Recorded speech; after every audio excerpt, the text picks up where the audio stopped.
Hello, welcome to this week's edition of Conversation with History. I am THECLA WILKIE. On this week's edition, we'll be having a very interesting guest. He's one man that resonates with the broadcast industry as we know it.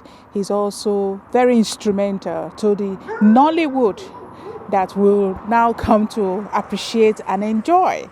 He was also a staff of the NTA and retired honorably before veering into other ventures in life. Of course, his name may not resonate with the young people, but it's an opportunity for all of us, the young people, to get to know this man who is an enigma, as so described by some people who's come in contact with him. Before we meet him, let's give you a tip of who this man is. We'll be right back.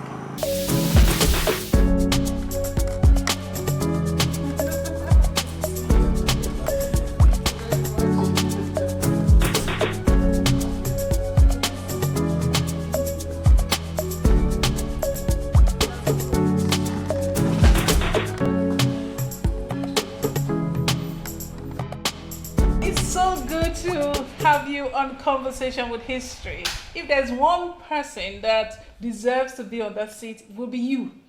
Because the name Peter Igho was one name. Each time you turn your TV on, your TV set, that name will just pop. And you're like, who is this Peter Igho? Who is this Peter Igho? And I'm speaking of those who were born in the 70s, in the 80s, the 90s, and early 2000. If you don't fall in that category or you're not old enough to watch TV and understand what television was all about, well, this is your time to catch up. So thank you so much for giving us your time. Thank you so much for inviting me. Yes, we just saw a report on your time, your time. And, Cockroach at Dawn is one TV series that people would not forget. I mean, those who knew what television was all about then would not forget because it resonated with the different facets of Nigeria. You were able to capture our reality and play it back, and it was very didactic, and there were so many lessons to learn from that. But before we go to that, where did you grow up? In Jos. My father was a tin miner. It was a very cosmopolitan place, a wonderful place at that point. The compound we grew up in, I recall, we were the only Nollywood in that compound. And so I didn't grow up learning to speak Igbo. I grew up speaking Igbo. Most of my friends out there, you go to the market and wherever you went, it's Hausa. But that was how Jos was, cosmopolitan. Everybody was at home and it was one big family. That's where I grew up. My life, as we will get to see later, are full of so many coincidences. When I was born, my mother had had so many boys and wanted a girl. And so she was sure that she was going to have a girl. So she bought girl things, bought even cooking pots for this is my girl coming now to keep me company. Too many boys and all that. Whenever she was going to market, she would take me along. And I would join her. She would haggle for fish, meat and things. And when I come back, she put me to, she knew I was scared of bones. So she's okay. Your job is to remove the bones from the fish. So I knew how to clean up the fish properly, remove every single bone from the fish, debone the fish completely. And as she was doing her cooking, I'll also be cooking. The pot she had bought for that girl, I will also do my cooking. So I grew up to be an incredible cook. I cook well. Is that your judgment as being a good cook or those who have tasted your food? Because some people have said, oh, we are good cook, I'm a good cook, and then you taste it. And, the fact that every time we went out, everywhere we went, whether when we traveled with my friends abroad or whatever, I was the one called to cook because nobody else, even the cooks, do not cook enough. We'll put that to test. No problem. Maybe we'll bring you on one cooking program. No problem. Where you show us how to make the ogo soup, make the banga soup. And More the starch. than that, it has to be complete. You want a soup or whatever, what No, those ones are regular. These are delicacies, it takes special skills for you able to get it right. This television bug or this entertainment bug, did you find it or it found you? It was actually there while I was growing up. I grew up in Jos. At that time, there was no television, there was no radio, but there was the cinema. And as a young child, and whose father was a tin miner, where there were vicissitudes. Now you have it, now you don't. We helped our mother make ends meet We hawked everything from puff-puff to ranos to chin-chin, boiled eggs and all that. And invariably ended up in the cinema. There were films in the morning, films in the afternoon, films in the evening. So I practically grew up in the cinema. I got to understand the language of the cinema so well that even as a young boy, adults would pay for me to watch the film and begin to explain to them, that's the actor, that is the waziri. And because most of the films then, even Indian films, Chinese films came later, were without subtitles. But I could understand the language to be able to explain what was happening. So that was how this book came. By the time I left, I went to secondary school. I was in my secondary school. I was very good in literature. So when I got to university, again, I did play production and all that, but I majored in English. But when I left university, while in the university, I participated in a few plays and all that. But I was employed in 1972 by the federal government and posted to Northwest State then. Northwest State posted me to be there to teach. And while I was in Bida, the very first month, I saw that the students were restless, always dodging from school. So I told the principal, look, can I write something to keep these boys busy? And he said yes. So I wrote a play called, a dance drama called Ugaga Sat. And using Nupe music and dance. We performed. It was widely received, so successful. The principal said we must tour the state. We toured the state. By the time we got to Sokoto, the governor had heard about it, wanted a command performance. We did, and he chose it as the state's entry for the 1974 Festival of Arts and Culture. We went there, and among the 12 states, then we were one of the 3 winning places. So we came back in triumph. But at that time, Sokoto was going to start their television in 1975. And I chose to go there because suddenly that image that I grew up knowing as a child, here's an opportunity now to be part of it. But my brother said, no, don't go. You made so much money during the festival. There was so much money. They would come to my room and money was lying all over the place. Stay where there's money. After all, when you go to television, what is there? Produced and directed by Peter Igho, what is there? What's in the name? In the end, my father said, there's plenty in a name. If he wants to go there, let him go. And that's how come I formally joined television. And of course, the rest is history. Would you say that is providence?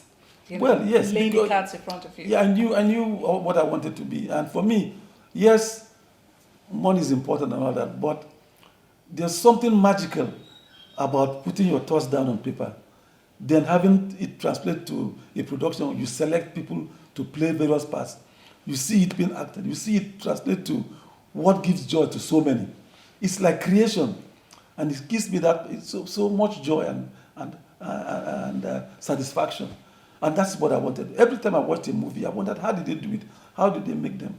And so that curiosity, that love to be part of it, was what drove me into television. And speaking of writing, did it stop at just drama script writing, or you actually have books to your credit for this special talent because that you have? my time has always been with broadcasting. And so our plays are what we wrote. And we follow the tradition of the BBC, where the producer writes his plays, produces and directs. The producer, writer, producer, director.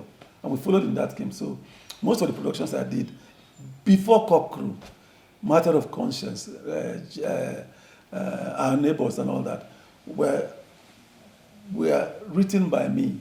So you visualize what you want to do and you write them, and then you get your artists together to produce and direct them.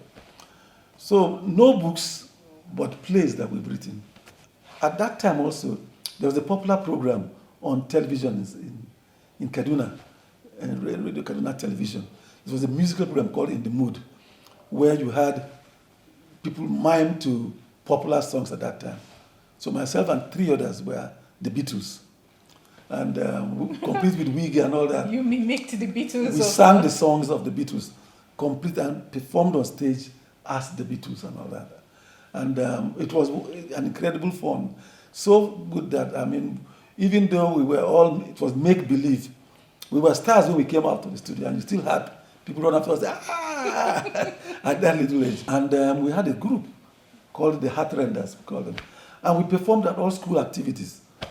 So the principal saw that to keep me, rather than punish me, he encouraged me and bought equipment for us. At that time, they had the candidacy competition, where all schools participated in writing a competition in the memory of American President Kennedy. And it was called the Kennedy Essay Competition. And I was the winner in my school. I wrote the best essay and all that. So now, after school, we're talking about after your graduation from the University of Ibadan, you veered into teaching for a bit. Yes, because my father, money wasn't coming in too often. Many times I had to squat, and because I couldn't pay even for accommodation or even meal ticket. So I had to fend for myself. And one of the things we did was we will go to the market. We met these Lebanese people then, we made friends with them, and they'll give us materials on credit. And we'll go from hotel to hotel, selling to all these women in the hotels. And the extras we made, we paid off what we owed. And that's how we survived. Now, just listening to you talk, you could tell that you went through the good, the bad, and the ugly sides of life.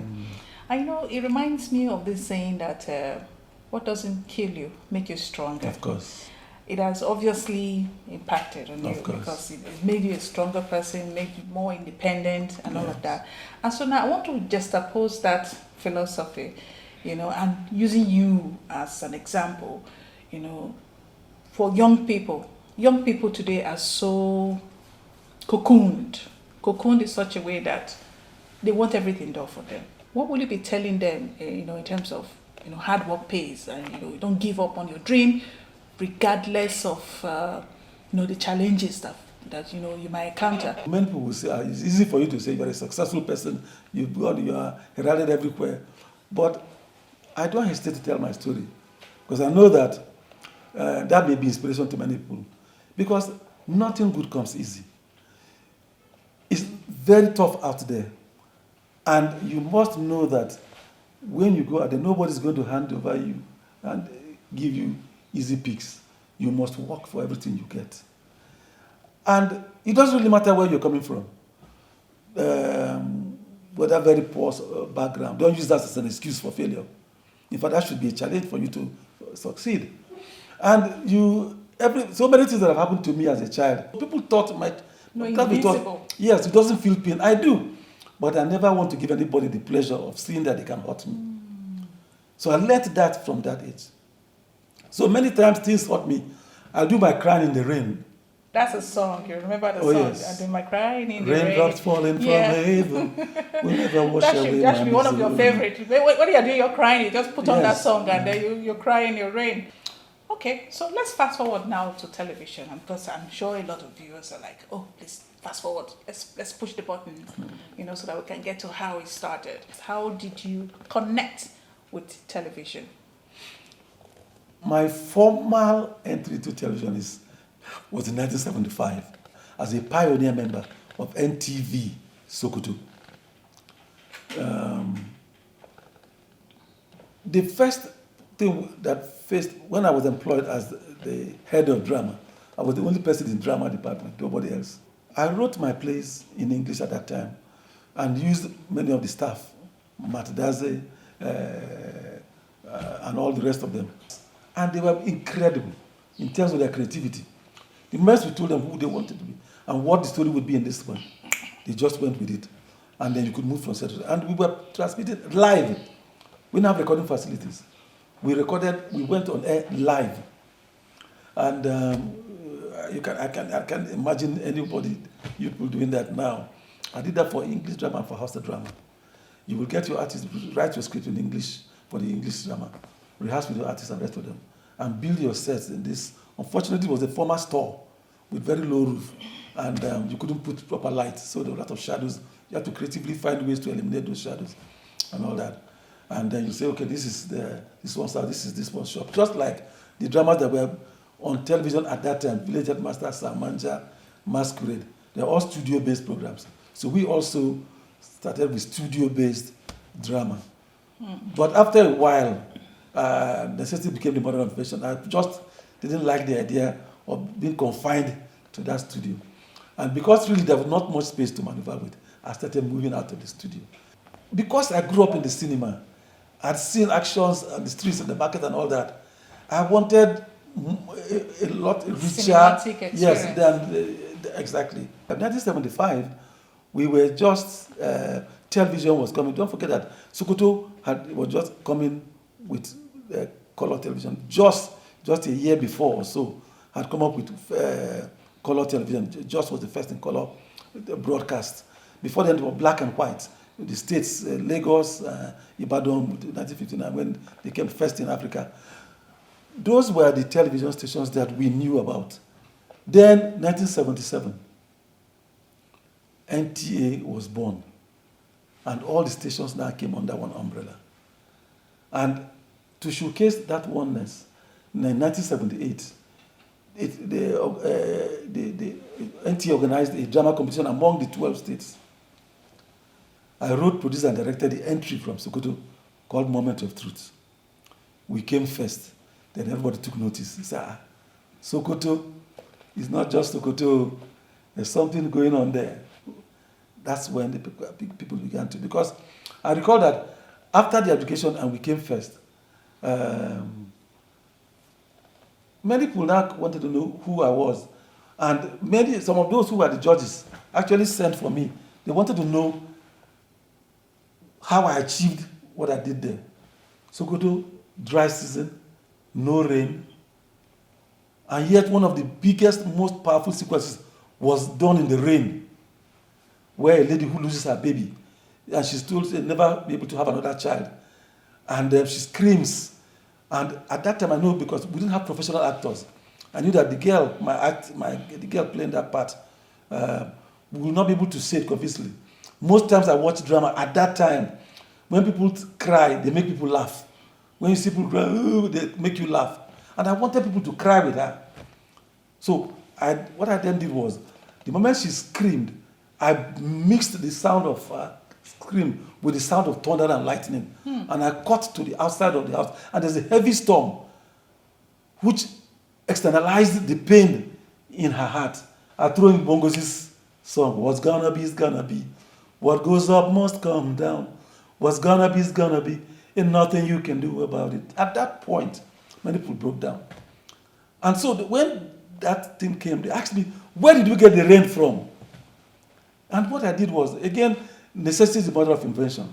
I got the sound of lightning. I was able to get the sound of lightning and thunder. And so, but what about the rain? So that day, I told my artist to report to the house where we were going to use. And I drove straight to the fire brigade. And I said, please, I want to borrow your van and your people. And they said, what do you want to use it for? Is there a fire? I said, no. NTA want to use it for something. And they were curious. So I said they should fill the container with water, and they filled and they came. So we got there. I had one of the hoses on this side, another one on the other side, and one behind each one of them. And I said, when I say action, I want you to open the valve and pour your water. Let your waters all meet at the top of the house. And they did that, and what then came down was rain. So we were out here dry, because they said, if it was raining, where were you and your cameraman? We were out here in the dry, and the rain was on top of the house and on the location. And that's how we got our rain. So even at that time, I had come to understand that for you to make a difference, you must know that the difference between good and excellent is extra hard work, sacrifice, and creativity. So, and I wanted not just to be good like the other ones, I wanted to be better. In fact, I wanted to be the best. When I was posted to Bida before Sokoto, for many people who knew us from the University of Ibadan, and they sent you to a place, little village like Bida, somebody told me, why did you accept the job? Resign. So I said, if I have a future, whether I'm in Bida or not, my future will find me in Bida. And truly, it was in Bida, like I told you, within first week of reporting there, the United States had donated 20 buildings to the school. I was the first to acquire one of the new ones.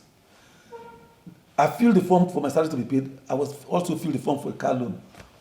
The same week that I reported, I got money to buy my brand new car, a Toyota Corona 1700. In the Bida that they told me not to go. It was in Bida that I met my wife. It was in Bida that I had my first daughter.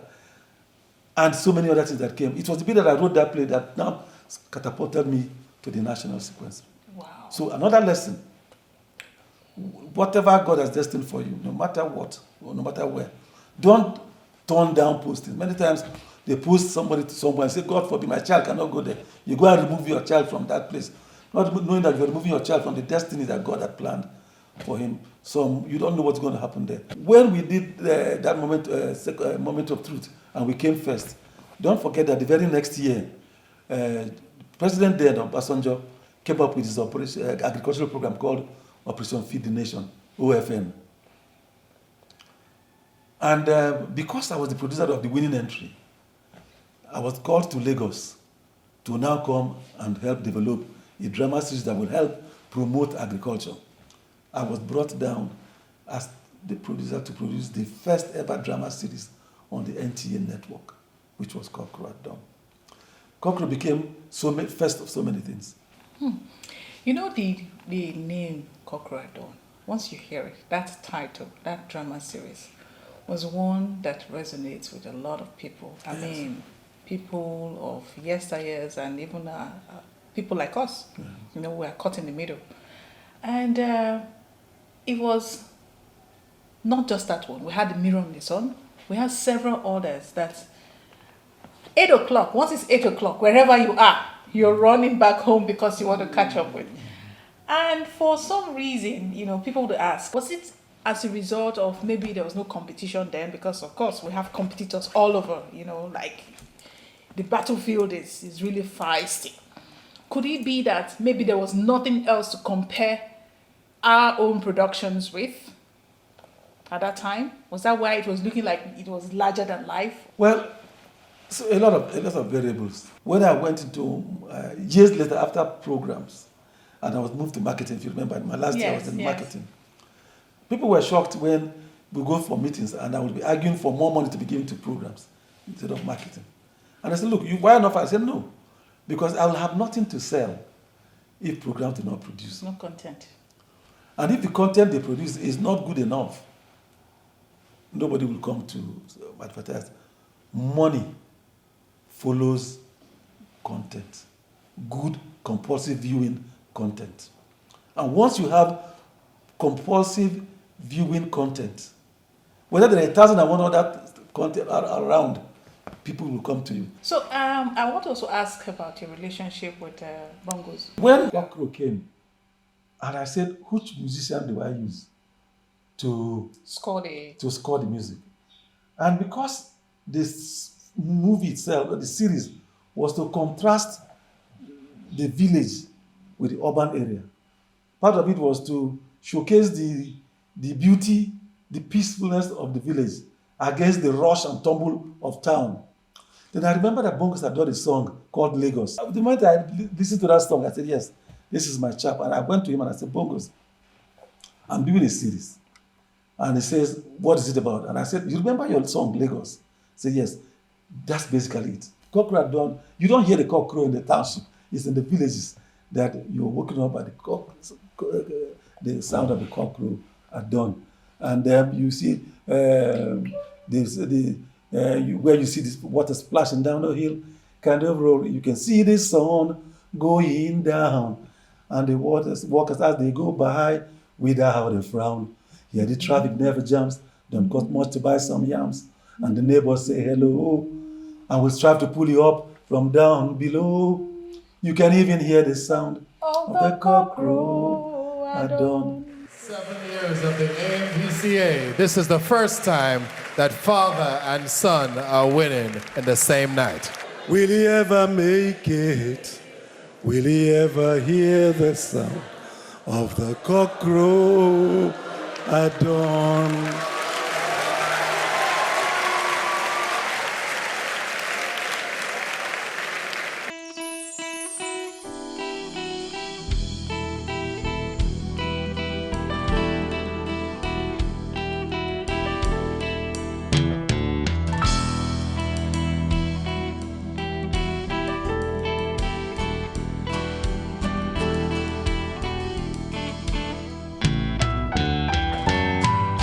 Will he ever get there?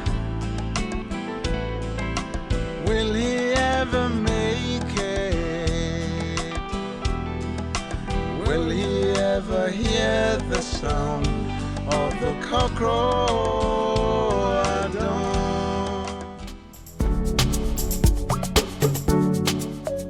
I met Peter Igho in the NTA premises. I think it's from there, I believe that he discovered that I had some talent.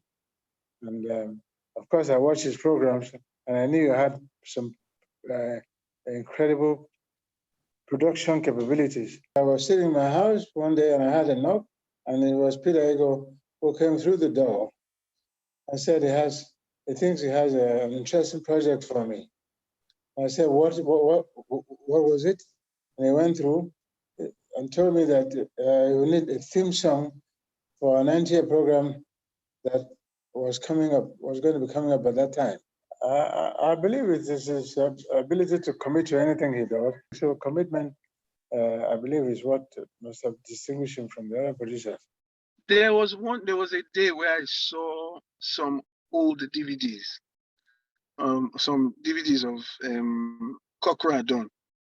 And I watched, it was a case where I found episode 1, episode 6, and I watched it, and I saw the scenes, and I saw how, even time has passed, but I saw the professionalism in the scenario, and I thought, I really appreciated what he had done. The first time he saw me doing a project where I was, let's say, in an edit suite, doing the editing, mixing the sound, doing the coloring, and he came in and he saw, and he was completely shocked because in his time, you would have to edit, travel with the footage to the UK, do the sound in India, and then he was seeing somebody do it just in one place.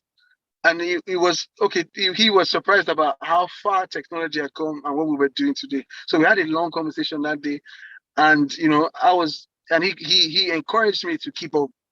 And at that point I knew, okay, this is something that I'm going to do. The strangest thing is that there's a lot of things that I have benefited in my career from his generosity in the past. There are places I walk into now and they say, oh, your dad did this for me. What are you trying to do now? Do you understand what I'm saying? And it's clear that even if you look at it as, okay, some people take advantage of your generosity, but then I'm benefiting from that generosity today. I'm grateful to be the son of Peter Igho because it has helped me, and I'm who I am because of the time I spent growing in the same house with my father.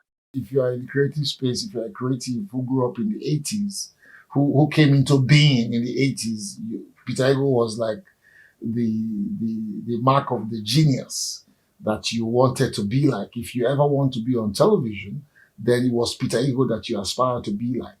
And being an honorable man as well, knowing that there was an honorable man already in that space, meant that you could dream to be in that space. He's the progenitor of everything good drama. If we were to trace Nollywood and all of that, it goes back to Uncle Peter with the difference he made in programs like Kokora Dawn, his own moment of truth, and all of that. So for me, he's an embodiment of a creative firebrand who understood people's management. He has this open door policy. Everybody walked into his office. Everybody, whether you were employed or not, if you didn't have a place to hang in NTA, just go to Peter Igho's office. And if you stay there long enough, something good will come. It was through the instrumentality of Uncle Peter that a lot of us had something to do, even though we couldn't get employed in NTA at the time. He was a rallying point. At every point in time, he is looking for how to forward humanity. He's either building something in his village, trying to make sure people go to school, or he's looking for some community thing that he wants to do.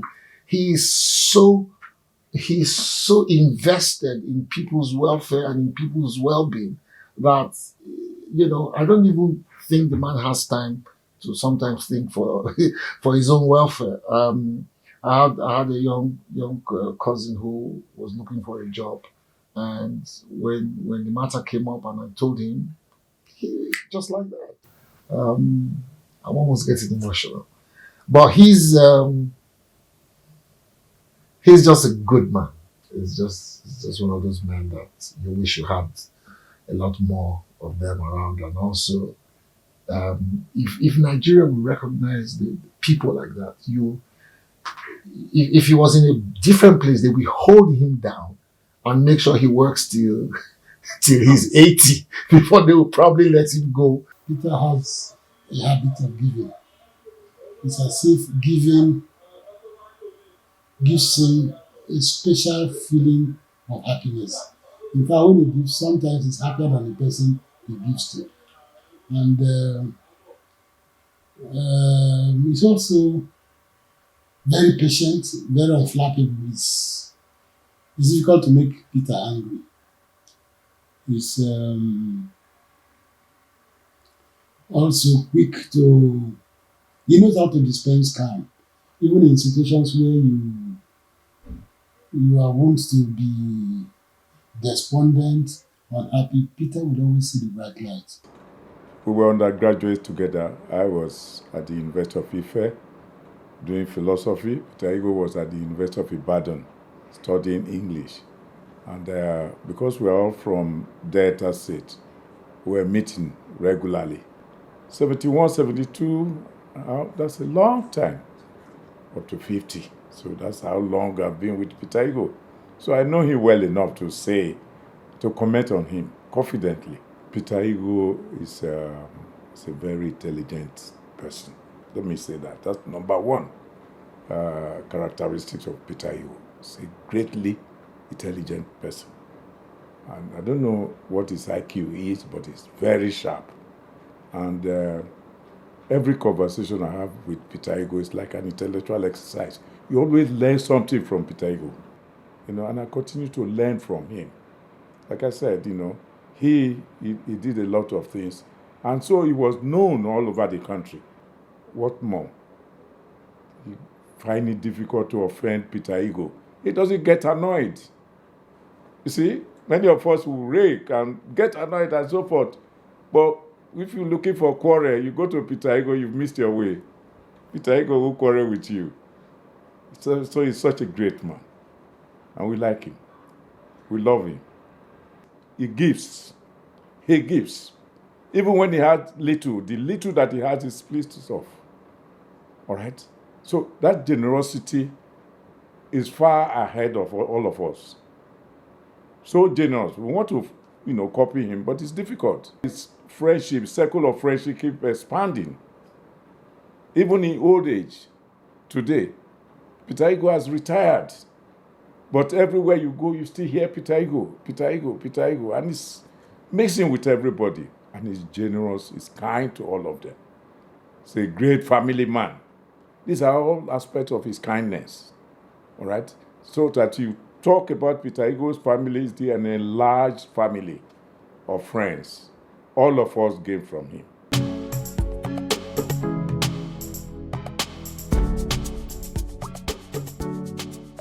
Were there times when you doubted yourself? Never. So which production would you say, is the closest to your heart? I know, yes, all of them would have a place in your heart, but even in the placement, there will be one that is closest to your heart. Yeah, I know people always use the analogy of saying, choose among your children who. It's each one has his own story. Half the time, most of us producers who produce and bring happiness to people, you work for a week or 2 weeks to produce a half-hour drama series episode, and it's 30 minutes is shown, and people laugh and clap and walk away. But you put in tears and hard work, working the rain and sun for 2 weeks to get that together. Chika Obala Jebediah, his daughter was ill, and we were going to the hospital to see her. Pretty young girl, full of smiles. Every time we saw her, she was smiling. To cut a long story short, she died. But Chika had to come to the studio to record because the show must go on. I give you another example. While I was shooting Cockroach at Dawn, Julie Coker came to meet me to say there was a film festival going on, OTNA, Union of Radio and Television Organizations of Africa. Of course, apart from the African radio and television organizations, there were associate members. Portugal was one, Germany was one. And they were all going to take part in this competition. And the DG then, I think it was Fonogoro, wanted us to send an entry, and wanted Moment of Truth to be entered.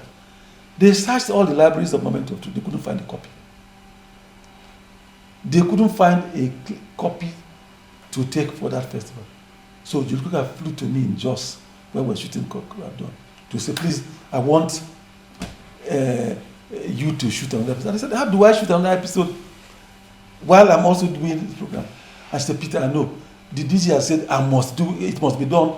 And please, it's my mandate, it's my office, don't let me down. So I said, Julie, this is an impossible, but anyway, let me see what I can do. So as I went back that night, I sat down and rewrote the entire script again that night. And by the next morning, I'd done a shooting script. And in 2 days, I shot Moment of Truth, reshot another Moment of Truth using different characters. Matt Daze was still there. Matt Sadiq Daba was still there. So we shot all that. And because we had only 5 days before the entry closes, I shot in 2 days. I now called them, okay, they should book a studio for me in London to go and edit. So they booked for the studio and paid for it. And if I didn't get to that studio, because they booked for the time, and if we didn't go, we would have lost. On the way to Kano, halfway through, I think I was half asleep. The next thing I heard was loud noise, bang, bang, bang. The next thing I saw, we were somersaulting, and when I came to, I was sitting in the middle of a wreckage. Car. Yes, it's a Range Rover. It was all scattered on the ground. I was just sitting down there. And I looked around, Madaze was on ground, the driver was on ground. The driver was moaning, my waist. Madaze was able to get up, and I saw blood all over his body. I looked at myself, there was no blood. Anyway, I was still in confusion. Later, they found, it stopped the vehicle that took us to the hospital. And I wouldn't enter until I got my tapes, because I had shot the tapes with blood, tears and non-stop. And I had counted them 8 tapes. And I didn't leave until I got collected the 8. I forgot about my bag and things. It was those tapes. Got the tapes before they took us to a hospital along the road. I think in Reno. We got there, the doctors were on strike. No nurses, no doctors. And we sat there. It was, in fact, when I got to the hospital and I tried to get up from my seat in the vehicle that took us there, that I found that my back was glued to the seat. It was when I forced it out and I turned my back, and Matt screamed that all my back was bloody. When I took off the shirt, I had 8 cuts on my back. Each one required at least 4 or 5 stitches. But no doctor, no nurses. So we sat in the corridor there. I'm bleeding. Luckily, a maid servant, one of these women in green who washed and cleaned the floor, came and said, no doctor, no nurse. And unless we stop this your bleeding, it will be dangerous for you people. So if you don't mind, I can sew your backs, I can suture your wounds to stop. So we had no choice. So we sat down there, and I had more of the wounds. And so I sat down there, and she brought iodine and to clean my back, and with cotton wool and all that, and then started sewing. And I was laughing in pain. We're doing your crying in the rain again. Again, like I told you, I never cry. I never allow anybody to see me cry. I was just laughing, and people couldn't understand how this very painful thing. I was just laughing. So did you, in a nutshell, did you make it? We left there, and I insisted that I must get to the airport to take my flight. If I don't get to London the next morning to be able to edit, by the 3rd day, the entry would have closed, and I would not be able to submit. So I sat like that on the flight because of the injury on my back for the 7 to 8 hours to London. And as we arrived in London, straight from the airport with my tapes in the same, straight to the editing, bloody clothes, straight to the editing room, and the editor was waiting, and there was no time to waste. So we edited and edited throughout the night till the next morning when the date was closing. So from the editing room straight again to the airport to take a flight to Algiers, because Algiers was where we have to submit our tape. Landed in Algiers, went straight. By the time I got to the studio, it was closing time. And when I got there, they told me that I should come back the next day. I said, no, I have to submit this tape. And the security men who were there were They couldn't speak English. I couldn't speak Arabic. Language. And but I can't say, look, I'm from Nigeria, and that was the mistake I made. Because the moment they heard Nigeria, they said I should leave the compound, I should leave. So I said, what is the problem? And he said, a few weeks before, Nigeria had come to play a football match with them and beaten them. and so they hated everything Nigeria. And those security men were all there. And I made mistake of saying Nigeria. A few weeks later, it was time to adjudicate those conditions, the entries. And I heard that Germany has sent an entry, Belgium has sent an entry, Portugal has sent an entry, and then all the other African countries had stopped entries, about 20 entries. When I heard all that, I said, Julie Cook tell me, well, what do you think? I said, Julie, my name is Udemwanule. In whatever I do, I always must excel. I've put in my blood and tears in this production. Something will happen positive. Anyway, Julie Cook came. As soon as she came to me, she hugged me. Peter, congratulations, you came first. I haven't listened to you talk about this story and the sacrifices you've made, in the cause of, giving back and actualizing yourself in your career. One thing stood out, and that's resilience, that passion, against all odds. Once you're giving, the show must go on. The show must go on. And the question is, what was that driving force? I knew where I was coming from. I knew that there was nobody there to give me handouts. I have to do it for myself. But most importantly, I always believe that in what, and this is something my father also would always say when he talked to his workers, even if it's not your job and you're working for somebody else, put in your best, because the more that business succeeds, the more you will also benefit. Even though we keep talking Peter Igho. I just told you that when the production comes, I sit on the floor with all my staff. We are one, we are a team. And every time every success I've achieved is because I've had a wonderful, dedicated team. I take responsibility. I take interest in what happens to members of my cast and crew. You spent well over 30 years in the system. I want to believe that you had a vision for the NTA. And looking at the kind of sacrifices you made, it was a trajectory to achieving that mandate. Now, the question is, the NTA that you functioned in that time and the NTA as you see it now, what has changed and what needs to change? Because I know you're watching. Well, let me emphasize another point. Apart from the teams that we worked with and with which, and because of which we won so many awards, we also were lucky we had incredible supervisors.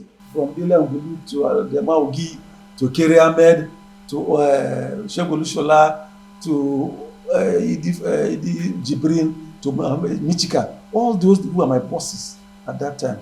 The one good thing we had and the luck we had, what they were listening bosses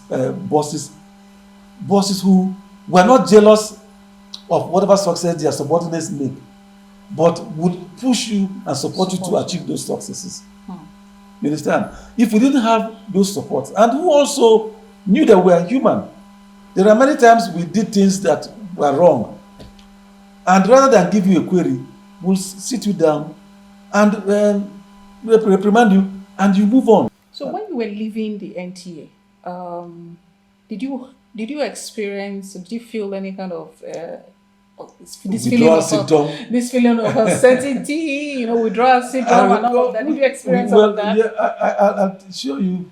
I mean, one of my colleagues is also late now. There were times he would wake up in the morning, dress up, and drive to his office, and find that somebody else was in the office. At one point, they had to call us to please talk to him to stop coming to office.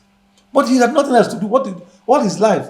But what I'm saying in effect is, nobody knows tomorrow.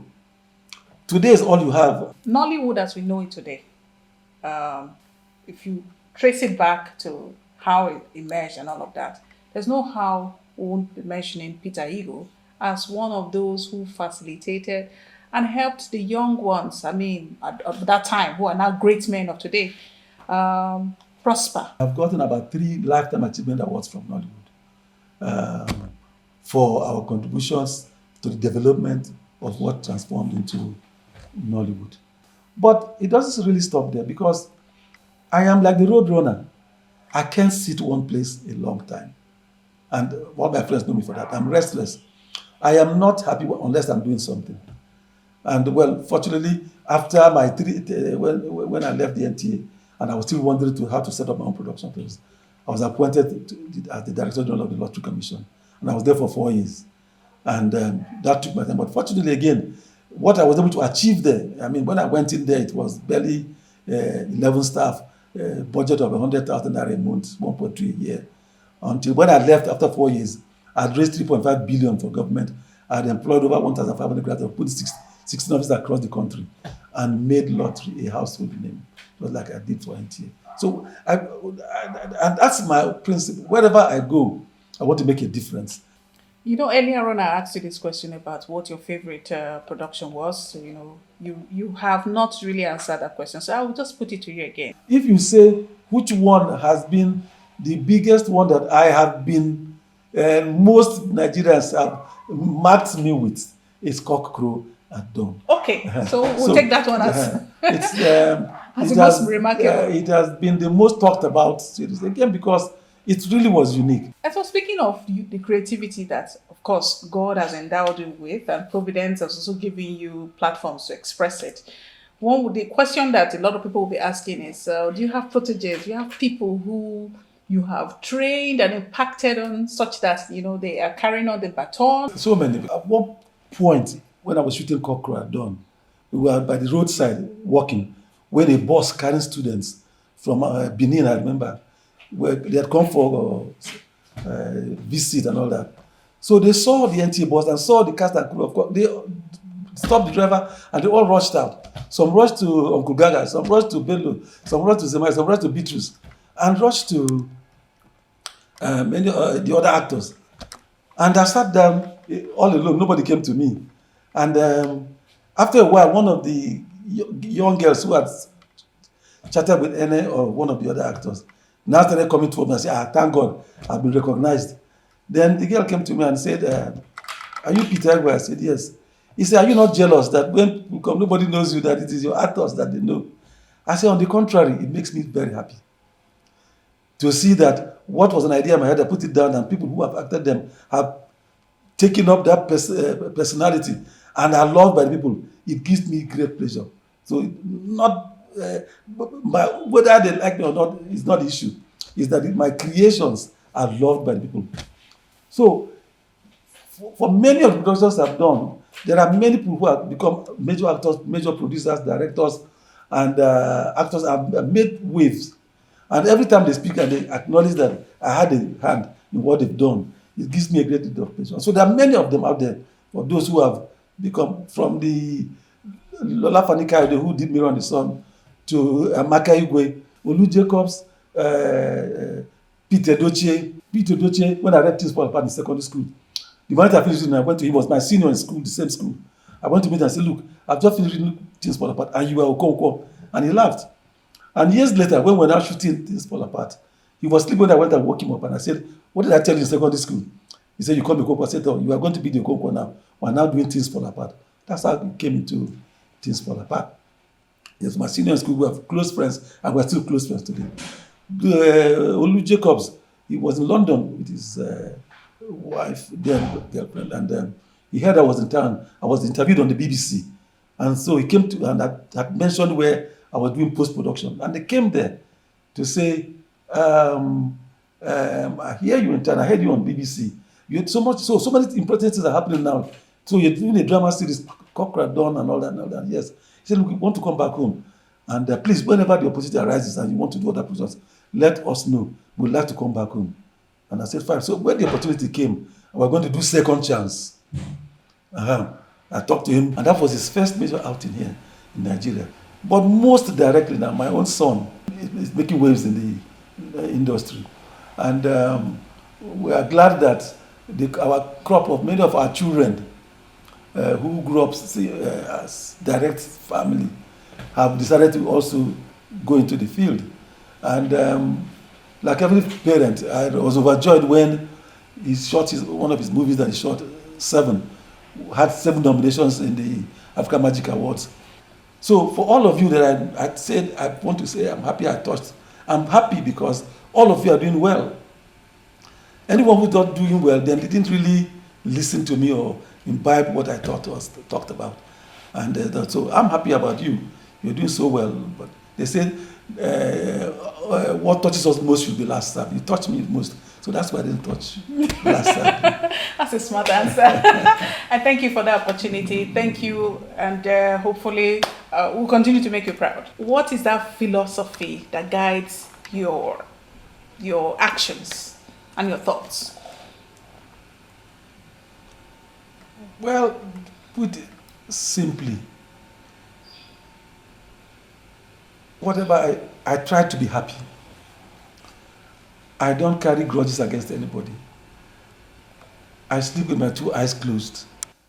Where people see problems, I see opportunities, and I see friendship, and I see love. And that bounce back to me. And if you would want me to put them in a string of sentences, be good to people. Do unto others what you want to do unto yourself. Only final note. What's your favorite quotation?